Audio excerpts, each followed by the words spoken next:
जलालपुर बटिया फलाई तंजीम खिदमत खलक welfare society के ज़ेरे एहतमाम एक मीटिंग का एहतमाम किया गया। मीटिंग का आगाज तिलावत कलाम पाक और नात रसूल मकबूल से किया गया। मीटिंग का एजेंडे में गरीब और मुस्तहक अफराद को फंड तकसीम किए जाएंगे, जो मुखलस दोस्तों की मदद से फंड इकट्ठा किया जाएगा, जिसके सदर स्वामा सियाल और दीगर मेंबरान ने शिरकत की, जिसमें आसम अली, मियाँ असानुल्लाह पट्टी, रफाकत अली, फयाज पट्टी, हाफिज रजवान और आम लोग पार्टी पाकिस्तान सदर जलालपुर बटिया चौधरी बाबर शिरकांजू ने मीटिंग में शिरकत की। इस तकरीब में गरीब और मुस्तहक अफराद को फंड तकसीम किए जाएंगे कि गरीबां दी मदद करना, गरीबां वास्ते लोगों नू जमा करके कि भाई कुछ साडे विच ही गरीब ने, असां उन्हां दा ही ध्यान रखना है।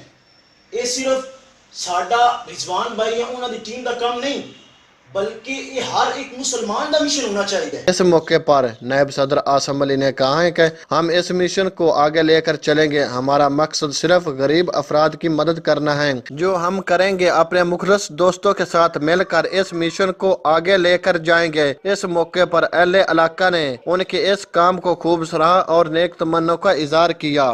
हम लाते हैं टॉप न्यूज, आपके फेवरेट टॉक शोज और अनलिमिटेड एंटरटेनमेंट सिर्फ यूट्यूब पर। अगर आपने अभी तक हमारा चैनल सब्सक्राइब नहीं किया तो अभी सब्सक्राइब करें और बेल आइकॉन को क्लिक करके हमारी लेटेस्ट वीडियोस के बारे में अपडेट जानें।